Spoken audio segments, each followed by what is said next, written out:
Je me méfie terriblement des combines de gauche. J'ai une longue expérience de la vie politique et je sais qu'ils sont terrifiants dans la combine.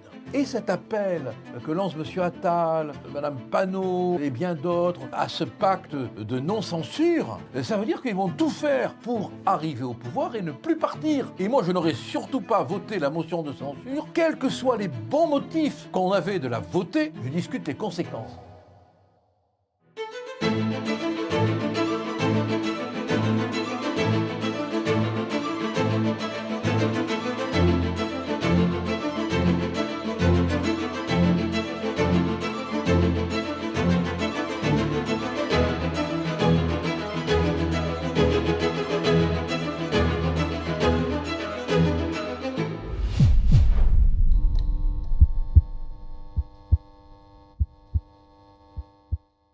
Bonjour Maître Gilbert Collard, merci d'être venu nous rendre visite à Boulevard Voltaire. Vous êtes ancien député et avocat, vous avez été député FN puis RN du Gard entre 2012 et 2019 et puis vous avez été député européen entre 2019 et 2024, toujours sous l'étiquette du Rassemblement National. Vous avez quitté ce Rassemblement National en 2022 avant l'élection présidentielle pour rejoindre Éric Zemmour et Reconquête, avec lequel vous avez depuis pris vos distances. Vous publiez Indéfendable mémoire, livre passionnant, 233 pages qui vient de paraître chez Mareuil Éditions. Alors, nous allons bien sûr parler de votre livre qui raconte les grands moments d'une carrière d'avocat assez exceptionnelle, il faut le dire. Mais je voudrais... Dire, oui. On peut le dire. On peut le dire, oui. Modestement. Hein. Mais je voudrais commencer par interroger l'homme politique que vous êtes, sur l'actualité politique qui est chargée. Alors, Marine Le Pen a voté mercredi soir la censure du gouvernement Barnier, et vous étiez réputé être un député indocile et libre lorsque vous étiez au Rassemblement National. Alors, du coup, question, l'auriez-vous voté, cette censure, si vous aviez été député, et sinon, pourquoi ? Alors, d'abord et avant tout, je l'ai dit, c'est beaucoup plus une émotion de censure qu'une motion de censure. Pourquoi ? Voilà, je vais vous expliquer, oui. Quand on entend le discours de Marine, ou le discours même de ses représentants, hein, il parle de mépris, dont a fait preuve l'ancien feu Premier ministre. C'est pas pour rien qu'il parle de mépris. C'est parce que le Rassemblement national a été maltraité, ne serait-ce du reste que par l'ancien ministre des Comptes publics, hein, qui avait déclaré que le Rassemblement national n'était pas son adversaire, mais son ennemi. Si à ce moment-là, Barnier s'était séparé de son ministre, peut-être que les relations entre lui et le Rassemblement national auraient été différentes. En réalité, le grand négociateur a manqué tout à fait de diplomatie. Et il a fait tout ce qu'il fallait pour braquer le Rassemblement national. Donc, pour répondre à votre question directement, je comprends tout à fait les raisons psychologiques, humaines, passionnelles, qui ont conduit le Rassemblement national à voter la motion de censure présentée par le Nouveau Front populaire, mais je ne l'aurais pas voté. Je ne l'aurais pas voté pour une raison. Pourquoi ? Voilà, pour une raison qui tient au seul fait que je me méfie terriblement des combines de gauche. J'ai une longue expérience de la vie politique et je sais qu'ils sont terrifiants dans la combine. Terrifiants. Aucun socialiste ne se fâchera avec les insoumis. Pourquoi ? Parce que nous n'avons pas la proportionnelle et que dans un an, il y a des législatives et que s'ils sont fâchés avec les insoumis, à commencer par M. Faure, qui n'est pas un fortiche, ils seront battus. Ils seront battus. Donc, on peut s'attendre à une alliance. C'est une logique électorale pure. Pure, bon, mathématique, indiscutable. Donc, ils sont capables de s'entendre. Et cet appel que lance M. Attal, Mme Panot et bien d'autres à ce pacte de non-censure, ça vous a pas échappé quand même, hein, qu'il propose un pacte de non-censure. ça veut dire qu'ils vont tout faire pour arriver au pouvoir et ne plus partir. Et moi, je n'aurais surtout pas voté la motion de censure, quels que soient les bons motifs qu'on avait de la voter. Je ne discute pas les motifs, je discute les conséquences, qui ne sont pas la catastrophe qu'on a annoncée, tout cela est du mensonge exagéré. Non, la trouille que j'ai vraiment, c'est quand je connais les combines dont ils sont capables. Quel scénario est-ce que vous envisagez? Qu'est-ce qui vous fait peur précisément? Aujourd'hui, Oui. moi, ce qui me fait... Bon, d'abord et avant tout, je constate, alors bien sûr, c'est pas dans les cours de sciences politiques qu'on vous dira cela, c'est pas Henri Guénaud qui le développera, c'est le bordel. C'est le bordel. On est dans une situation qui est absolument imprévisible dans ses conséquences. On n'est plus dans la Constitution de 1958, même si les outils sont utilisés. On est avec un président de la République qui, s'il avait l'étoffe de la Constitution de 1958, partirait de lui-même, comme De Gaulle nous a enseigné qu'un président n'ayant plus la légitimité, ce qui n'est pas la légalité, doit s'en aller. Macron risque de ne pas le faire. Or, le problème maintenant, c'est lui. C'est lui. Probablement, s'il nomme un Premier ministre, qui n'aura pas l'onction du nouveau front populaire, la motion de censure sera présentée et peut-être adoptée. Donc, on va vers une situation où la gauche et l'extrême gauche surtout, mais les socialistes sont tenus complètement par la loi électorale, complètement, feront en sorte qu'il y ait motion de censure sur motion de censure. Donc, franchement, j'écoutais un politologue ce matin qui, avec toute sa science de politologue estampillé, diplômé, breveté, disait qu'il n'y comprenait plus rien. Bon, alors, qu'est-ce que vous voulez? Voilà, bon. Alors, si vraiment le pape ne sait plus où est la papauté, c'est pas moi qui vais vous le dire. Hein. Ouais, on entre dans un tunnel. On est dans une situation compliqué de prévoir l'issue. Alors même, si vous voulez, on est dans une situation qui s'apparente à l'hybris grec, quoi. Hein, vous savez, c'est un peu pédant de parler de cela, mais l'histoire compte. Hein, quand on est dans l'hubris ou l'hybris, comme on veut, ça veut dire que les passions l'emportent sur tout, que les intérêts personnels l'emportent sur tout, que la démesure gothique est dans les esprits et que tout peut arriver. Hein. Alors justement, vous avez entendu le discours de Marine Le Pen à l'Assemblée nationale. Oui, je l'ai trouvé très bien. Le ton grave. Oui, très bien, elle a été très bien, oui. Voilà. Qu'est-ce qui vous a frappé? D'abord, qu'est-ce que vous en avez pensé? Et qu'est-ce qui vous a frappé? Est-ce que c'est cette tenue, justement, cette gravité, peut-être, sa sévérité avec Macron, ou peut-être ce tapis rouge fait au libéralisme? Elle a eu un discours très libéral, presque trumpien, sur le plan économique. Mais d'abord, j'ai trouvé que c'était un discours qui avait de la hauteur. Vous me direz, quand on passe après un insoumis, on ne peut qu'être bon. C'est mon opinion. Mais elle a été... C'était Coquerel, mais qui n'était pas si mauvais. Non, qui n'était pas si mauvais, non, mais qui a même été relativement bon, quoi. Hein. Mais Marine a été remarquable dans son discours. Hein. Moi, je le dis d'autant plus volontiers que je n'ai plus aucune affinité ni dépendance avec le mouvement. Je n'y appartiens plus. Mais elle a été remarquable. Elle a expliqué son vote. Bon, je comprends les raisons qu'elle donne.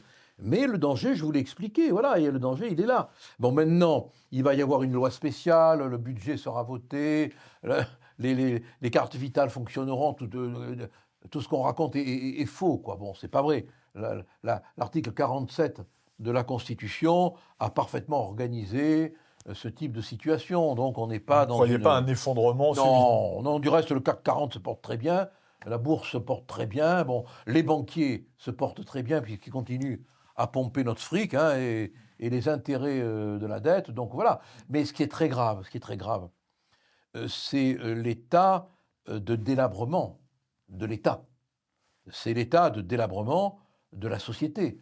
Enfin, l'effondrement de la santé, la disparition de la sécurité, l'anéantissement des frontières, la pulvérisation de nos industries, la déstructuration de notre économie, l'endettement colossal, la bureaucratie absurde, tatillonne, vindicative, répétitive, l'emprise de plus en plus puissante de l'Europe sur nos libertés, nos expressions, nos identités, nos modes de comportement, une agriculture à l'agonie, enfin, tout va mal, tout va mal.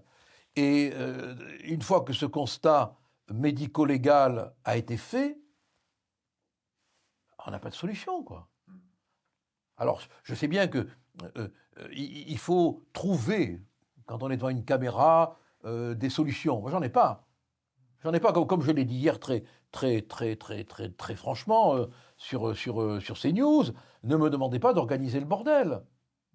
Faites partir celui qui a organisé le bordel.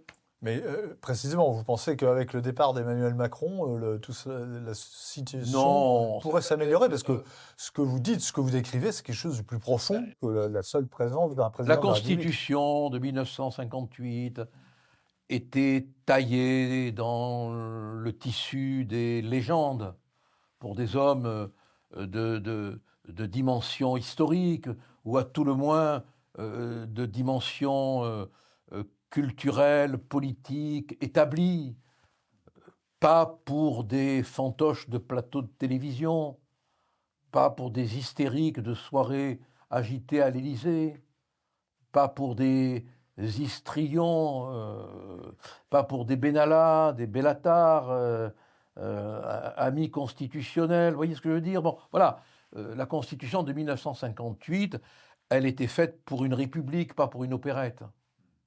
Or, on est malheureusement dans une opérette qui vire à la tragédie. Hein. Ça a commencé en opérette, ça finit en tragédie. Pensez que les hommes de pouvoir ne sont pas à la hauteur des événements? Non, je crois qu'aujourd'hui, on n'a plus d'hommes de pouvoir. Avec la tragédie que nous vivons, vous avez un ministre que je respecte dans ce qu'il est, hein, qui se complaît dans Paris Match à expliquer l'existence de son couple avec son compagnon. J'ai rien contre, c'est très bien, mais est-ce que c'est le moment, quoi? Voilà, c'est pas le moment. La vie politique française, c'est pas un musical, quoi. Et malheureusement, on a chuté là-dedans, et c'est dramatique, hein. Alors, je reviens à Marine Le Pen. Elle évoque parmi les motifs qui l'ont poussée à voter la censure les 40 milliards d'euros supplémentaires. Oui, d'impôts et de taxes. Oui. D'impôts et de taxes, compris même dans plus, hein, même dans le plan Barnier. Même plus. Hein. Oui, on parle de 40 à 60 même. Est-ce qu'elle est influencée, d'après vous, puisque tout le monde se pose la question et que la gauche ne manque pas de donner cet argument, est-ce qu'elle est influencée par le procès dit des assistants du FN qui peut remettre en cause sa participation à la course présidentielle, d'après vous? Je voudrais qu'on m'explique par quel cheminement on arrive à cette conclusion. Franchement, je ne vois pas en quoi les réquisitions du parquet, le risque de condamnation avec mesure exécutoire qui y serait attaché, pourrait avoir un lien avec le vote d'une motion de censure. La motion de censure acceptée va changer quoi au destin judiciaire de Marine Le Pen? Rien. Rien. Donc je ne comprends pas la pertinence de cette question répétée par plein de journalistes. Hein. Bon, bien sûr, hein. Franchement, je ne le crois pas. On met en avant un calendrier qui lui permettrait, s'il y a une démission plus tôt, de pouvoir être candidate, ce qui ne serait pas le cas si la démission est plus tardive. De toute manière, la décision va tomber au mois de mars. Bon, il ne faut quand même pas s'imaginer qu'elle pourrait être élue présidente de la République avant le mois de mars. Donc c'est une question qui, à mon avis, est absolument anachronique. Hein. Alors, vous avez une belle expérience de la vie politique française, hein, on l'a dit, vous êtes élu depuis longtemps. Qu'est-ce qui est nouveau dans cette configuration et surtout quels sont les risques, hein, risques d'impasse, de chaos? Est-ce que le NFP peut, à votre avis, tirer les marrons du feu ou est-ce que c'est beaucoup de bruit pour rien? Vous comprenez, ma préoccupation, c'est la dépendance servile, quasi, je m'excuse du terme, prostitutionnelle du Parti socialiste à l'égard de la France insoumise, à cause du scrutin. Aucun député socialiste, si la France insoumise ne le veut pas, ne sera réélu. Ils ont besoin, fort en tête, pour se faire réélire, d'avoir le soutien électoral de la France insoumise. Dans ces conditions, vous imaginez bien que ces gameleurs parlementaires ne vont pas aller se fâcher avec les électeurs de la France insoumise qui, par leur retrait, qui, par leur combine, peuvent leur permettre de garder leur siège. Fort, c'est ce qu'il a fait. Sans le soutien de la France insoumise, il n'est pas élu. Et Hollande et les autres. Oui, donc il y a une dépendance. Vous comprenez ce que je veux dire? Mais très bien. Voilà, on est dans les conséquences de l'élection législative. À mon avis, ce qui peut-être n'a pas été vu, mais ça m'étonnerait qu'on ne l'ait pas vu, c'est qu'il y a un vrai danger de voir s'installer un gouvernement d'extrême gauche, sous couvert d'un socialiste bon teint, maquillé, fardé, derrière lequel on aura la France insoumise, qui de toute manière a pris en otage le PS.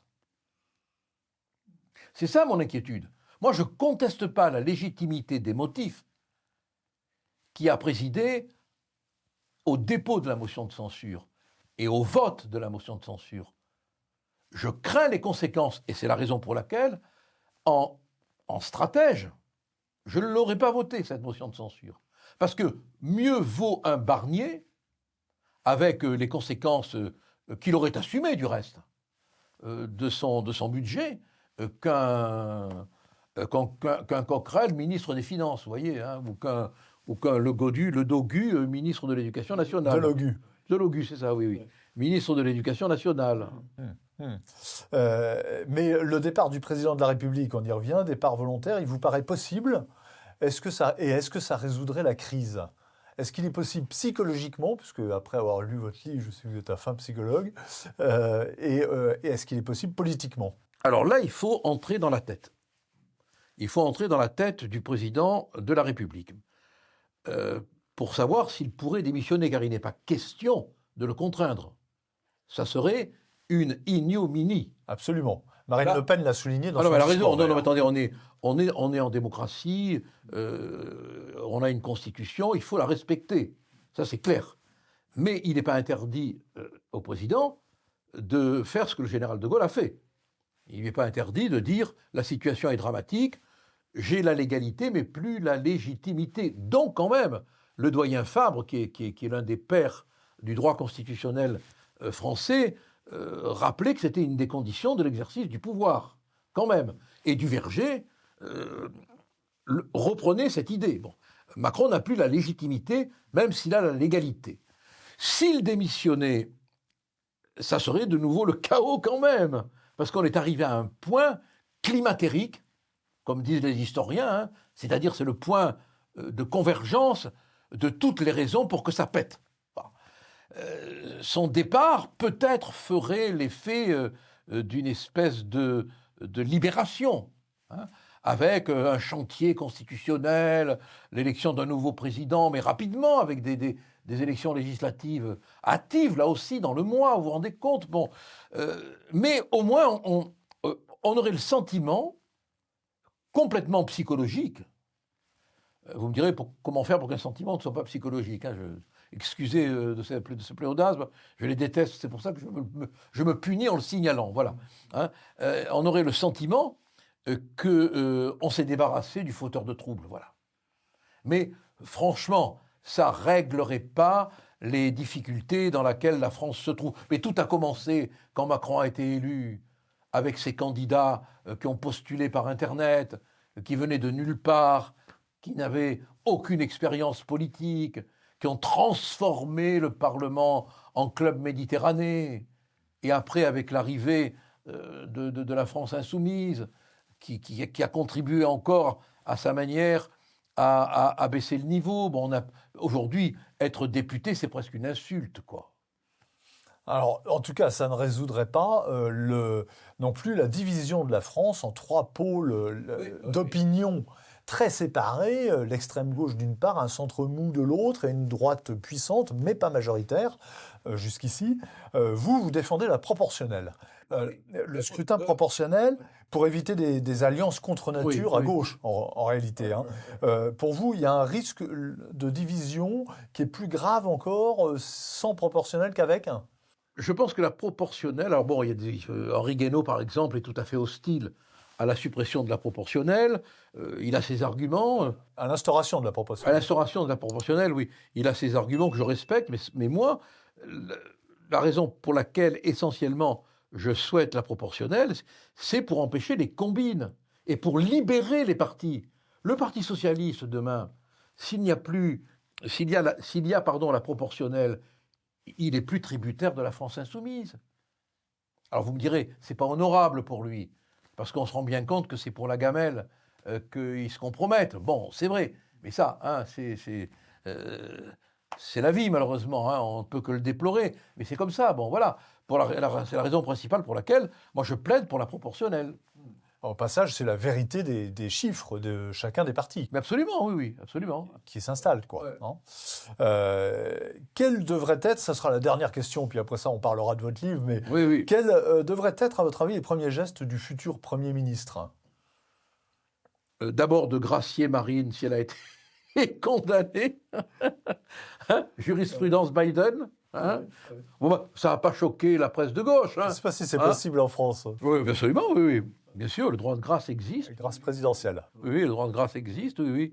Bon, je ne sais pas si dans des conditions précises on pourrait l'exercer, mais enfin, c'est une possibilité. Hein. Mais je plaisante là, bien évidemment. Hein. Le premier geste, ce serait de... Moi, je l'ai dit il y a des années et des années, on m'avait envoyé promener. Quand je l'avais dit, la première chose à faire, c'est un audit. Un audit de la dépense, de la finance. Il faut vraiment un chantier pour savoir quelles sont les dépenses inutiles, les fonctionnaires surnuméraires, les postes qui servent à rien. Bon, il faut un immense nettoyage des dépenses inutiles. Bon, ça, c'est la première chose que je ferai. Et ensuite, une réforme de la Constitution, bien évidemment. Bien évidemment.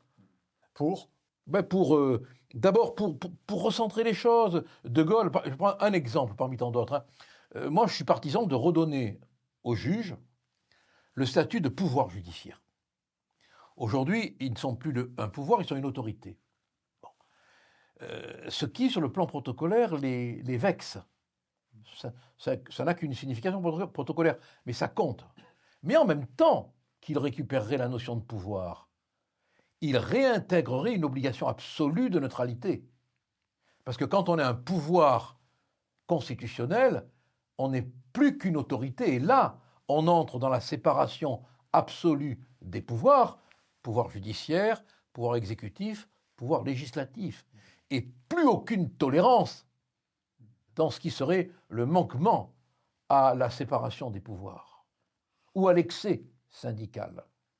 Vous pensez que cette caractéristique les tiendrait? Ça serait une obligation constitutionnelle. Je veux dire, quand on est un pouvoir judiciaire, on ne peut pas se permettre ce qu'une autorité judiciaire se permet. Alors, Gilbert Collard, vous publiez donc Indéfendable mémoire chez Mareuil Éditions. Donc là, on quitte les méandres de la politique française, encore que on y reviendra avec peut-être. l'affaire du sac, on n'est pas loin. Hein. Voilà. Et on y reviendra peut-être. Les méandres de la politique française pour les méandres des prétoires. Alors, c'est un livre très personnel, je le disais tout à l'heure, très humain, plein de psychologie, de questions existentielles, de portraits, de récits d'affaires qui sont parfois sordides, mais atténué, je trouve, dans la sordidité, je ne sais pas si le mot existe. Oui, il existe, bon, est atténué parce que vous plongez dans l'humanité, à la fois des bourreaux, mais aussi des victimes. Dès les premières pages, vous écrivez « J'ai rencontré les assassins les plus terrifiants et les victimes les plus désespérées ». Oui, c'est vrai. Oui. Donc, comme ça, le tableau est un peu brossé de ce livre qui est beaucoup plus humain que judiciaire ou juridique. Et je voulais simplement vous demander, première question, quel est le monde le plus terrifiant? Est-ce que c'est celui des prétoires ou celui de la politique? Ah, celui de la politique. Ah oui. Ah oui. Parce que le monde du crime est net. Le criminel, même s'il nie, il est dans le crime. Et il ne peut pas escamoter son crime. Le politique, il passe son temps à escamoter le réel, à escamoter la vérité. Il n'est mu que par, je parle du politique d'aujourd'hui, hein, il n'est mu que par sa petite ambition, aggravée par la médiatisation aujourd'hui, quoi. Bon, donc, le délinquant, souvent, il a une authenticité de délinquant. L'homme politique, pour le cerner, pour voir qui il est, pour le comprendre, il faut entrer dans toutes les palidonies dont il est capable. Et là, il faut être spéléologue pour s'y retrouver. Hein. Alors, le livre démarre au fond d'un bistrot qui est tenu par une ancienne prostituée. Oui, c'était mon premier cabinet était là. Oui, voilà, oui, c'était oui. votre premier cabinet. Vous aviez une petite table dans le fond du bistrot. Oui, hein, c'est ce que je ça dis, c'est vrai. Oui, absolument. Et donc, votre premier client est un clochard meurtrier d'un autre clochard. Oui. C'est une affaire qui avait été confiée, qui vous avait été confiée par un grand avocat un peu oublié qui s'appelait Émile Polac. Oui. Alors, 2 mots d'Émile Polac. Et puis, qu'est-ce qu'un grand avocat? C'était bon. Il avait des liens avec une de mes tantes, hein, et grâce à elle, j'ai pu le rencontrer, et très généreusement, très gentiment, alors que j'avais jamais plaidé de ma vie, hein, il m'a dit « je vous appellerai bientôt ». Et quelques jours plus tard, dans mon bistrot, puisque j'avais même pas les moyens d'avoir un cabinet, la tenancière du bar m'appelle et me dit « on te demande au téléphone ». Bon, je me revois encore aller vers le combiné, prendre l'appareil. La plupart des clients que je connaissais bien me regardent pour capter la conversation. Et j'avais au bout du fil ce très grand avocat qui a été vraiment... Bon, nous, on a des gloires éphémères. Hein. À part Cicéron, on est tous oubliés. Hein.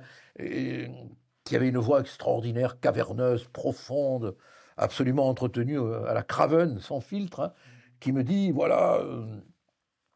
est-ce que vous pourriez aller plaider lundi aux assises? Aux assises. Pour nous, la cour d'assises, c'est le tabernacle. C'est Chartres, c'est grandiose, quoi. Bon, je lui dis oui, aux assises. Il me dit oui, j'ai une affaire, mais de toute façon, ne soyez pas inquiet, un de mes collaborateurs vous accompagnera. Et je lui dis, vous avez le dossier? Et il me répond non. Je dis, mais il n'y a pas de dossier. Il me dit non, je ne sais pas où je l'ai foutu, mais de toute façon, c'est une affaire très simple. Hein. C'est un clochard qui a eu un accident de triporteur avec un autre clochard. Ils sont disputés, ils étaient bourrés tous les deux. L'un a tué l'autre clochard. Voilà. Je lui dis, écoutez, si vous voulez connaître la vie, lisez Le Voyage au bout de la nuit et vous comprendrez tout. Et je me dis, merde, Polac me conseille de lire Céline. Alors moi, à l'époque, j'étais de gauche, une gauche poétique, romantique, hein, qu'on ne se méprenne pas. Hein. Et pour moi, Céline, c'était le diable, c'était l'horreur. Bon, je dis, bon, j'achète Le Voyage au bout de la nuit, je le lis et je suis émerveillé par les phrases que je pique.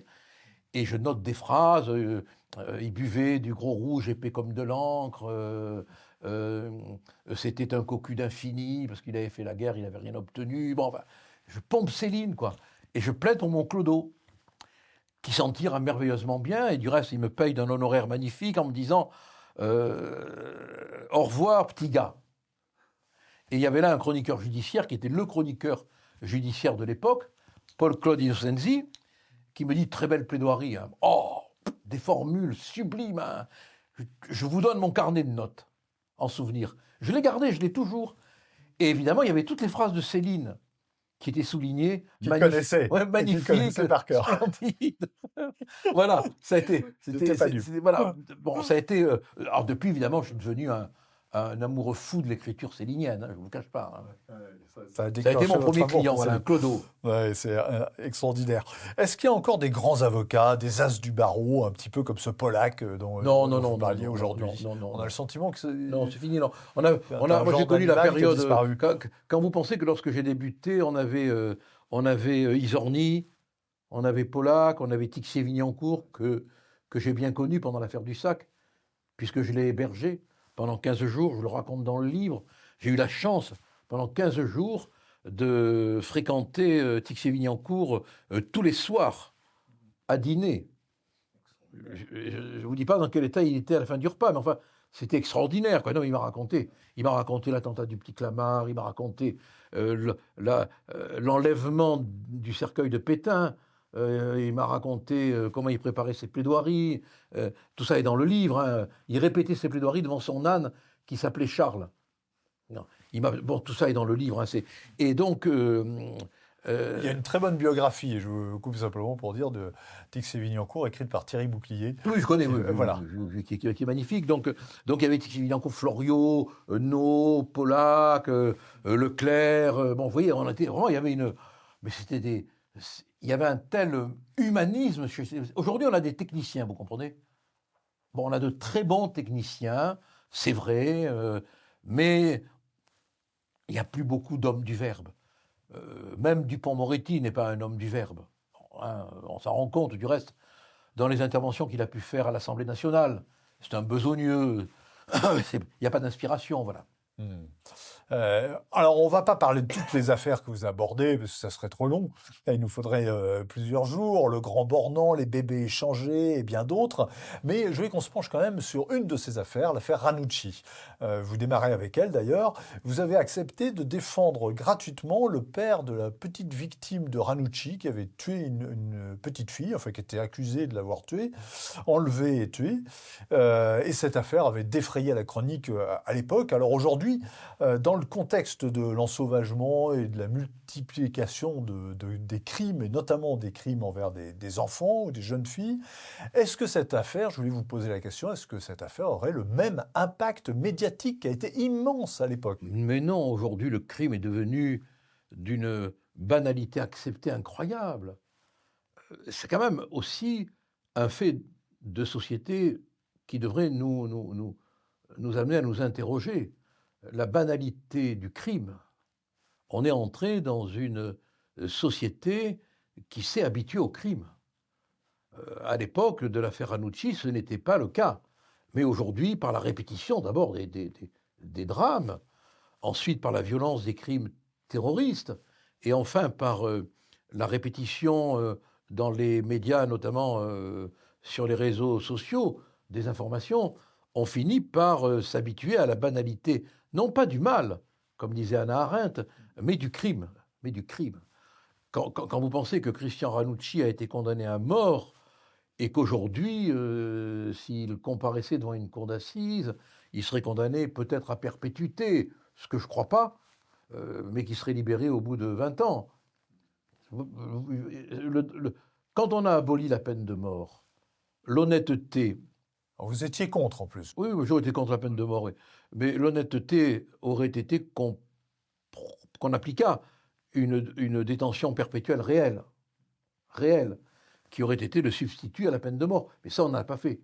On n'a pas fait à cause de l'Europe, à cause de la Cour européenne de justice, à cause de la Convention européenne. Et c'est ça qui manque.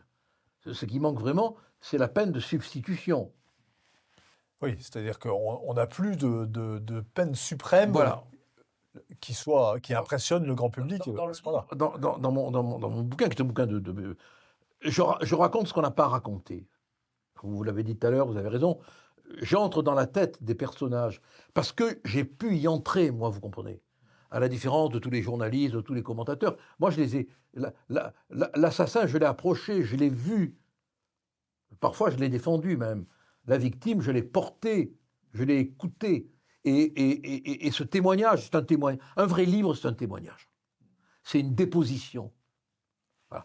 Et dans ce livre, je fais une déposition sur la réalité psychologique des victimes et des criminels. Voilà, et alors là, il y a quelque chose qui m'a frappé dans ce livre, à propos de psychologie, c'est celle du père de cette petite fille. Oui, terrible. Qui est très marquée et qui finalement vous harcèle un peu en vous disant, il dirige sa haine, sa revanche, son goût de revanche vers d'autres acteurs que finalement le meurtrier Ranucci.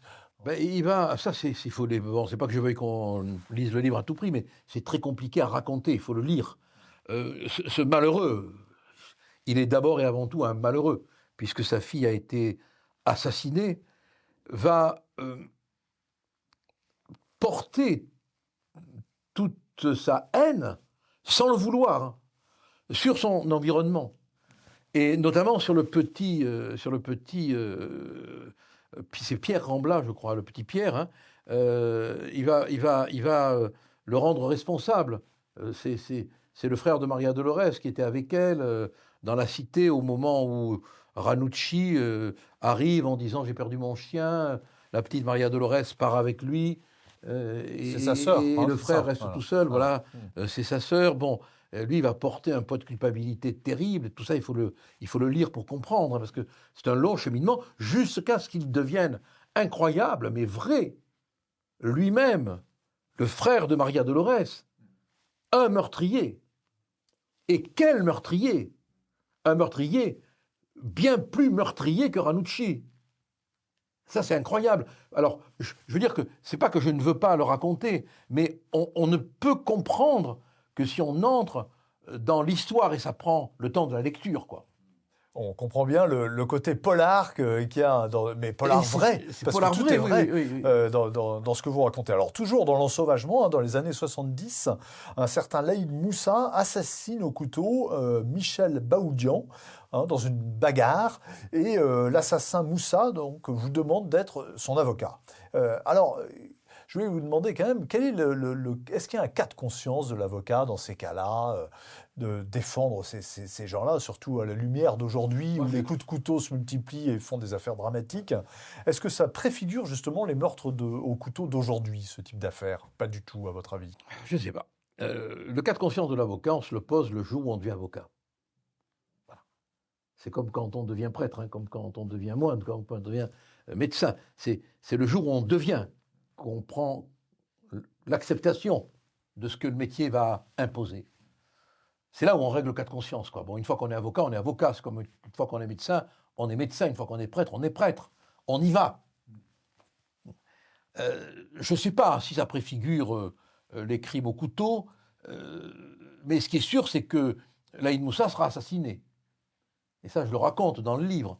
Il sera assassiné, et j'ai eu la chance, moi, d'échapper, par miracle, hein, parce que je devais me trouver là le soir de son assassinat, et je n'y étais pas pour une raison que j'explique dans le livre, et l'assassin m'a cherché.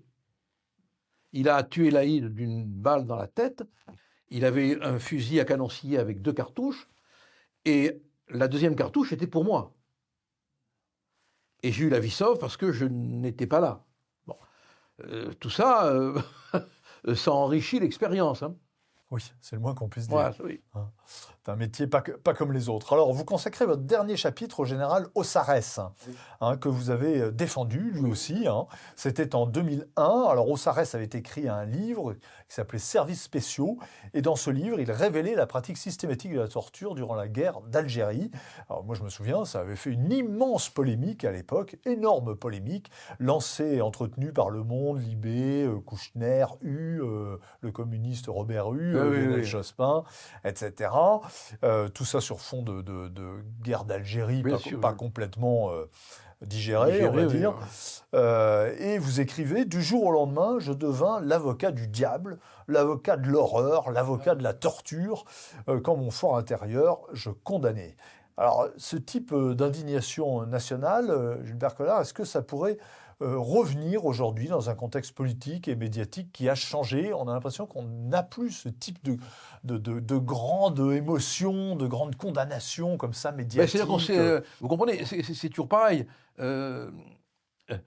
L'abus d'indignation nuit à la santé, quoi. Ça fait des décennies qu'on s'indigne pour tout. À la fin, il y a une usure. Bon, non, mais c'est vrai. Les socialistes sont devenus les spécialistes de l'indignation, quoi. Bon, ils sont devenus les spécialistes de la manifestation. Bon, donc, par la force des choses, à force de s'indigner, l'indignation, ça s'émousse. Dans sa facticité même, ne porte plus, quoi. Moi, je me demande même si on serait capable aujourd'hui de s'indigner pour des causes véritablement nobles, quoi, qui mériteraient le combat. Parce qu'il y a une telle usure des mots de l'indignation, de l'action de l'indignation. On s'indigne pour rien. On s'indigne pour rien. Et quand il y aura peut-être une cause qui justifiera vraiment que l'on s'indigna, eh ben peut-être qu'on ne la prendra pas en charge. Oui, on l'a vu pour les attentats. Pour les il y a- attentats, les professeurs qu'on agresse, enfin bon, je veux dire que...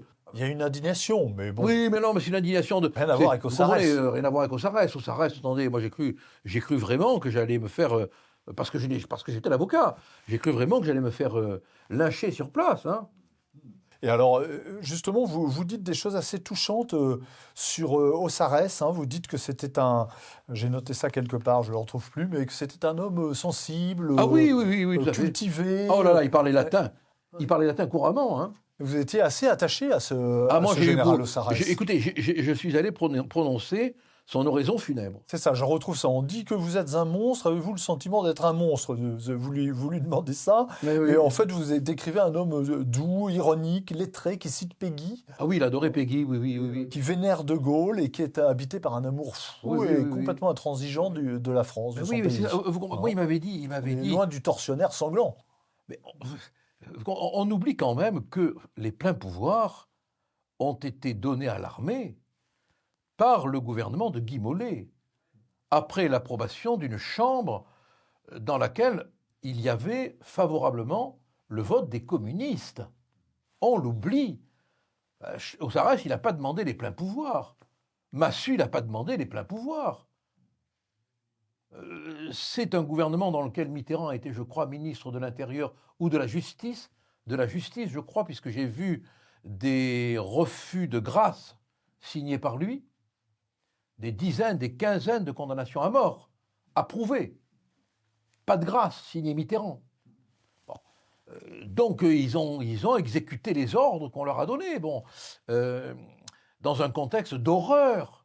Moi, je suis contre la torture parce que je pense que c'est le meilleur moyen d'enrégimenter des partisans, hein. Et puis, il y a toute une discussion que de la Bollardière a bien définie, hein, là-dessus. Mais dans le contexte, il faut quand même se replacer dans le contexte. Et c'est tout ça qui m'expliquait. Bon, lui, il n'avait aucune envie de torturer. Enfin, quand même, c'est un homme qui a fait partie des fameux Jedburgh, qui ont été parachutés sur l'Allemagne nazie pour délivrer les camps. Enfin, bon, un combattant héroïque, hein. Ces gens-là étaient au service de la France. Ce qu'on ne comprend plus aujourd'hui, parce qu'on ne sait plus où est la France. Mais il fut un temps où des hommes mouraient, ils avaient 18 ans, ils avaient 25 ans, ils avaient 40 ans, ils mouraient par amour de la patrie. Et ils allaient donner leur âme au diable, s'il le fallait, par amour de la patrie. Aujourd'hui, évidemment, on ne le comprend pas, parce qu'on ne sait même pas ce que le mot patrie veut dire. Et vous faites bien de le rappeler. Alors vous dites qu'il a reçu de l'irréprochable République des valeurs, le général Osiris, une mission morbide qui n'a rien à voir avec la clarté de l'épée, faire du renseignement et nettoyer à n'importe quel prix la région de Philippeville en Algérie. Absolument, oui. Hein, et donc, en fait, vous expliquez que la France est malade de ses gouvernants. Et ça a un écho aujourd'hui. Oui, mais absolument, qui n'assument pas, quoi. C'est ça. Qui n'assument pas et qui ne défendent pas les hommes ou les femmes qui exécutent les ordres qu'on leur donne. Alors, dernière question, hein, on reste toujours sur Osiris. Vous dites que vous avez retenu une leçon du général Osiris, hein, qui reste la figure du mal à gauche, hein, il faut le dire. Oh là là. Reste le diable absolu. Il m'a appris à me foutre du jugement des hommes et à m'en remettre à l'ultime juge. Alors, à votre avis, que dira l'ultime juge de Maître Collard? Il pourrait me dire ce que sœur Emmanuelle un jour m'a dit: arrête de faire le pitre, tu vaux tellement mieux. C'est vrai, vous pensez qu'il vous dira ça? Mais merci Gilbert Collard, merci à vous qui nous avez suivis. Allez visiter notre site bvoltaire.fr. Abonnez-vous à notre chaîne YouTube et à Boulevard Voltaire, le grand quotidien de la France droite. C'est indispensable et c'est gratuit. Soutenez notre combat, c'est important. Vous trouverez toutes les modalités de dons sur notre site et puis on se retrouve la semaine prochaine avec un nouveau grand invité.